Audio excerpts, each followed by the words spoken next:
فراموش نکنید که کمک بکنید. این استودیو خرج دارد عزیزان من، خرج. خب پول باید بدیم که این استودیو چراغایش روشن بماند. اللهی عظم البلا بر حل خفا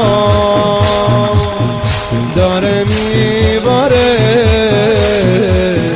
بارون بلا ول کشف القطاع کی میرسه آقای ما من قطع الرجا دیگه بریدیم ای آقا من قطع الرجا دیگه بریدیم ای آقا برسون دوای دردامونو برسون خدایا آقامونو